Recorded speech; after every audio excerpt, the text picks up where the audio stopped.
ঢাকাই চলচ্চিত্রের প্রয়াত নায়ক সালমান শাহ হত্যা মামলার প্রধান আসামি সামিরা হক দেশ ছেড়ে ভারতে পালিয়ে গেছেন এমন গুঞ্জন ছড়িয়ে পড়েছে। তবে তিনি সত্যিই বাংলাদেশ ছেড়েছেন কিনা এ বিষয়ে এখনো নিশ্চিত প্রমাণ বা সংশ্লিষ্ট কর্তৃপক্ষের আনুষ্ঠানিক বক্তব্য পাওয়া যায়নি।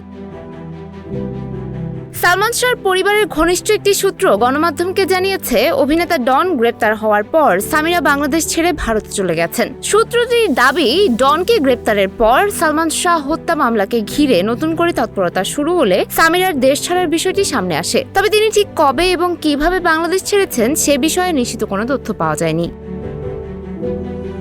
সালমান শাহর মামা আলমগীর কুমকুমের করা নতুন হত্যা মামলায় তার স্ত্রী সামিরা হককে ১ নম্বর আসামি করা হয়েছে। মামলায় মোট ১১ জনকে আসামি করা হয়েছে। দীর্ঘদিন ধরেই সালমান শাহ মৃত্যু ও হত্যা মামলা নিয়ে নানা প্রশ্ন ও বিতর্ক রয়েছে। সম্প্রতি অভিনেতা ডনের গ্রেপ্তারের পর বিষয়টি নিয়ে আবারও নতুন করে আলোচনা শুরু হয়েছে। এদিকে সামিরা হক সত্যি দেশ ছেড়েছেন কিনা কিংবা তিনি বর্তমানে ভারতে অবস্থান করছেন কিনা এ বিষয়ে আইন শৃঙ্খলা রক্ষাকারী বাহিনী বা ইমিগ্রেশন কর্তৃপক্ষের কোনো আনুষ্ঠানিক বক্তব্য এখনো পাওয়া যায়নি। সুমায়া হক তন্নি, নিউজ ফ্ল্যাশ 71।